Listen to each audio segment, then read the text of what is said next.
A lot of companies tried to beat Nintendo by offering more powerful hardware, but the strategy never worked. The Game Gear, for example, supported color and had a backlit screen, but it still couldn't beat the Game Boy's monochrome non-lit screen. The company Bandai had another approach though. Instead of overly ambitious hardware, they focused on a minimalistic console with more practical hardware. Was the WonderSwan a good handheld console, and if so, why couldn't it beat Nintendo? Let's take a look.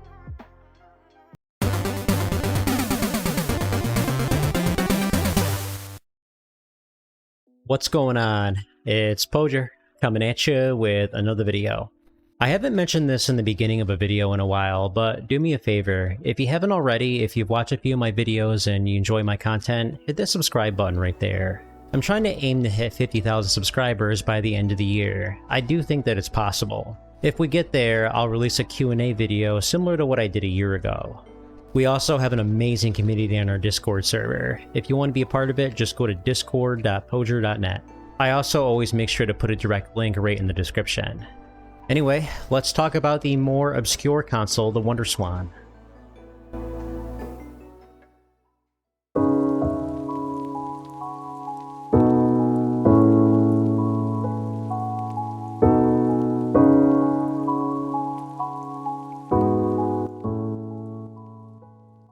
The company Bandai was founded in 1950 originally as a toy manufacturer, but they quickly joined the video game market. With the popularity of the Intellivision in the US, Bandai secured an agreement to release it in Japan in 1982. The company also became one of the first licensees for the Famicom when it came out in 1983. In 1986, Bandai released the Tamagotchi, which was an electronic game where you could take care of a pet. The technology was not that impressive, but it didn't matter. These electronic devices were extremely successful, and odds are you've probably heard of them. If Bandai can make a successful electronic like this, imagine what they could do with a full-fledged handheld console. Sure enough, they would begin development on one. Over at Nintendo, Gunpei Yokoi was the engineer behind the Game Boy. Unlike the Tamagotchi, which was just one game, the Game Boy was a full-fledged console that took cartridges. Similar to the Tamagotchi, even though the Game Boy was the least powerful handheld, it was still way more successful than the competition. It seems like Yokoi's approach wasn't to have the most powerful hardware, but to have a more functional console with better battery life. Yokoi was also behind the Virtual Boy. This was a 3D console where you had to look through a lens to see the game. The hardware capabilities were phenomenal, but the console would end up being a commercial failure. The graphics were ugly to look at, the console was overpriced, and it was uncomfortable to play. Coincidentally, Yokoi retired from Nintendo right after the failure of the Virtual Boy. While some people have suspected he was fired, Nintendo insisted it was just a coincidence. With Yokoi no longer working for Nintendo, Bandai hired him to develop a portable console to compete against the Game Boy. Yokoi was involved in the development of what would become the WonderSwan, but he unfortunately passed away before it was released. The name WonderSwan was picked to showcase the console's looks and hardware capabilities, as a swan is powerful and stylish. Instead of overly powerful hardware that would have brought the price up and the battery life down, Bandai promised at least a 30-hour battery life and a low price. They also promised at least 50 games at the time of the launch. In March of 1989, the WonderSwan was released in Japan. The hardware was extremely efficient. It used a 16-bit processor and could support up to 8 shades of gray, which is 4 more than the Game Boy. The extra shades really make a difference when looking at some of the games. Unlike the Game Boy Color, the console was capable of parallax scrolling. I know GameSack likes that. The console only took one battery that gave you 40 hours of gameplay, which is even higher than what they promised. Unlike most handheld consoles, the WonderSwan was designed to either be played vertically or horizontally, which is why there's 2 sets of D-pads. Overall, instead of an overly ambitious unit with features it couldn't handle, we got a minimalistic console that's more practical to use. The console came in a variety of colors, similar to what the Game Boy Color did. Speaking of which, the Game Boy Color had already been released 5 months before, but Bandai wasn't worried about it. They already knew what happened to the Atari Lynx and Game Gear when they tried to beat the Game Boy with more powerful hardware. It didn't work. Even though the WonderSwan was only a monochrome screen, they still thought they had a chance at beating Nintendo. The WonderSwan ended up getting 109 games during its lifespan, which is low when you consider that the Game Boy received 915 games and the original Game Boy got 1,042 games. We'll talk about why in a second, but it did receive a decent lineup. Let's try Ensako. It's a puzzle game where you must reach the goal while avoiding the enemies. Every time you migrate to a new block, the enemies will move too. Some enemies will walk in the same direction as you, while others are slightly inverted. The key to beating the level is to desynchronize the enemies by trapping them in places where they can't move. You only have a certain amount of movements you can make before you have to start the level over. Like in all puzzle games, as you make it further, it gets more difficult. You do get a lot of content, and there's tons of levels. For a simple concept, it's a surprisingly fun game.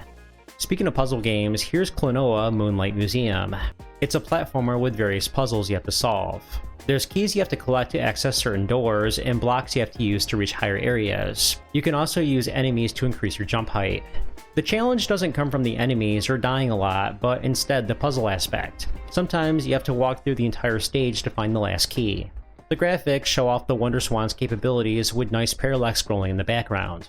This is something that the Game Boy or Game Boy Color would not have been able to do. If you're into puzzle games, this is worth checking out. The WonderSwan did receive some more popular games. Here's Ghosts and Goblins. You play as Arthur in a linear platformer. Arthur has various projectile weapons you can collect. Some of these are excellent, like the crossbow, which shoots 2 projectiles at once, but others, like the sword, have a short range and are very ineffective. The game is notoriously difficult. Arthur only dies in 2 hits, and his poor jumping makes it hard to escape danger. If you get a bad weapon by mistake, there's no way to discard it even if you die. Despite the name, it's not actually a port of Ghosts and Goblins, but instead a whole new game.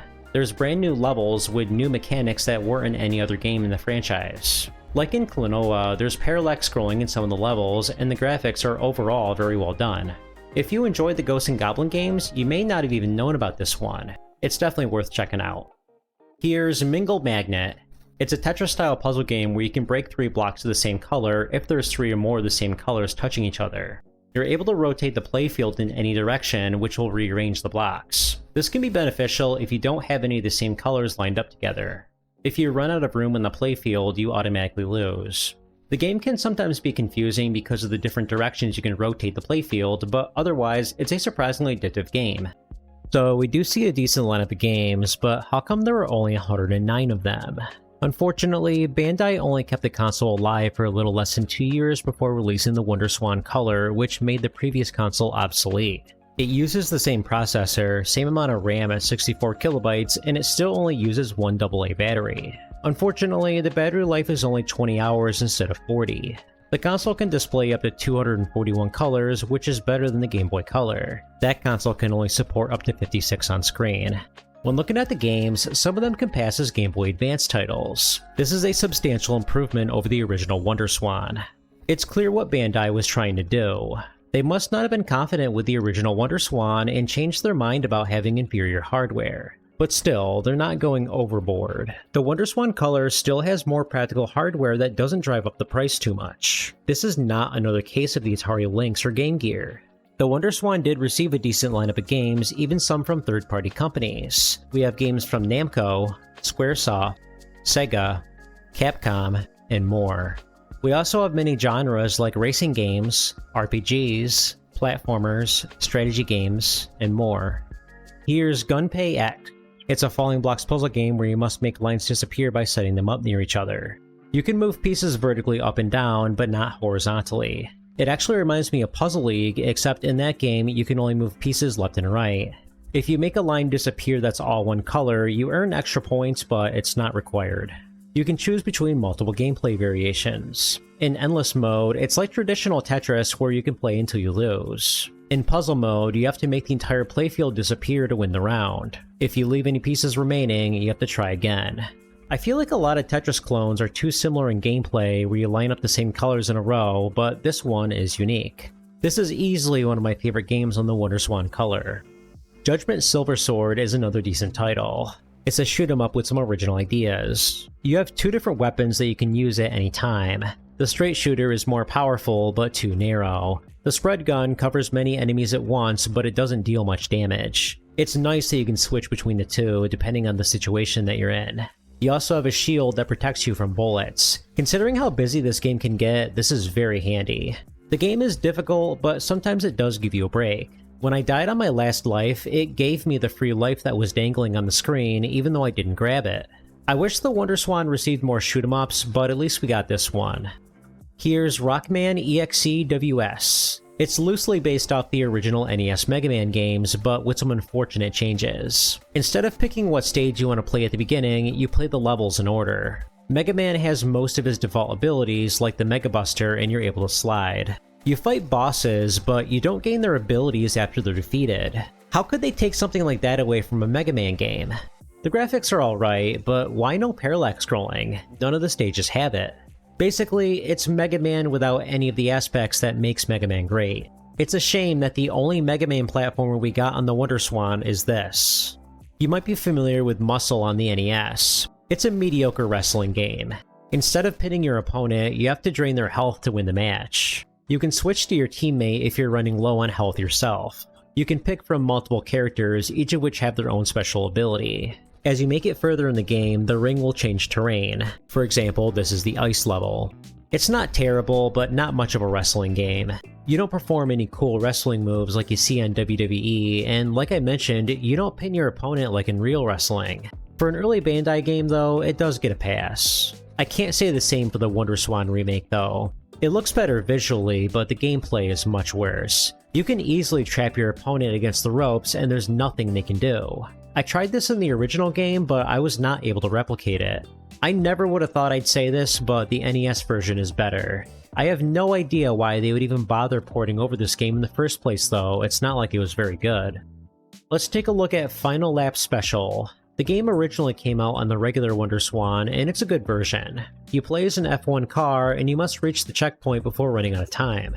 You earn a time extension every time you make it to the next checkpoint. It's basically like pole position. This version really shows off the capabilities of the WonderSwan. The 3D-like movement looks incredible, and the frame rate is perfect. The same cannot be said for the WonderSwan Color version though. The game still plays alright, but the frame rate is not as good. When comparing both games side by side, you might be able to tell the difference. The addition of color is definitely appreciated though. There's also a mode where you play as a GT car, which gives you hills to drive through. Between the two games, I prefer the original WonderSwan version. The console did receive a few well-known games. In Mr. Driller, you must dig your way down as far as possible. If you're not careful enough, you can die from boulders that land on your character. You also lose a life if you run out of air. This is one of my favorite Namco games, so I'm glad it got a WonderSwan release. I did play through a ton of WonderSwan and WonderSwan Color games, and I noticed there's tons of RPGs and strategy games and only a small number of other genres. If you're into those types of games, I think you'll have a blast with the WonderSwan. If you look hard enough though, there are platformers, shoot-em-ups, and puzzle games on the console. It seems like the WonderSwan Color could hold its own against the Game Boy Color, but a new opponent entered the competition, the Game Boy Advance. Nintendo's new console was only released 3 months after the WonderSwan Color, and the hardware was way better. The GBA had 288 kilobytes of RAM and 98 kilobytes of video RAM, huge numbers, while the WonderSwan Color only had 64 kilobytes of RAM total. The Game Boy Advance was also 32-bit. When looking at the games, you can tell the GBA had way better hardware. Some games even utilized 3D graphics, which was unthinkable on the WonderSwan. Bandai did the best they could to fight against the Game Boy Advance. The price was much lower, only 6,800 yen instead of 9,800 yen. They also came out with a remodel called the Swan Crystal, which had a better LCD screen, but was still cheaper than the GBA. I think Bandai had the right idea by marketing their console as a cheaper alternative. You're still getting great games, but at a lower price. Unfortunately though, Bandai's efforts did not work. Through its entire lifespan, the WonderSwan sold 3.5 million units. To compare, the Game Boy Advance sold 81 million units. Bandai had an opportunity to release the WonderSwan in the US through the company Mattel, but for an unknown reason, Bandai decided against it. We may never know, but there's a chance the console could have been more successful over there. Just because it didn't beat Nintendo in Japan doesn't mean they would have lost in the US too.